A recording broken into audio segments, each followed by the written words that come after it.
এই যে ভাইয়া, এই অ্যাড্রেসটা একটু বলে দিবেন? যিনি দেখে তিনি শুধু ভাইয়া ভাইয়া ডাকে। কি হলো ভাইয়া, একটু বলে দেন প্লিজ। আসলে আমি এখানে নতুন তো। আচ্ছা, আমার কপালে বা আমার পেছনে কি ভাইয়া লেখা আছে? না তো। কেন, কি হয়েছে? তাহলে ভাইয়া বলে ডাকতেছেন কেন? না, আসলে অপরিচিত মানুষকে ভাইয়া বলবো না তো কি বলবো। কেন? ভাইয়া ছাড়া তো আরো অনেক কিছুই আছে, সেসব বলে ডাকলেও তো চলে। সরি ভাইয়া। আবারও ভাইয়া?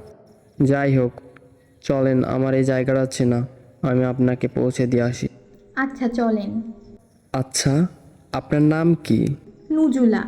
আর আপনার নাম? লাভার বয়। এটা আবার কি ধরনের নাম? হুম। আসলে আমাকে যাই দেখে তাই ভালোবেসে ফেলে তো, তাই সবাই আর কি ভালোবেসে লাভার বয় ডাকে। দেখতে বানরের মতো, তাকে নাকি আবার সবাই ভালোবাসতে চায়।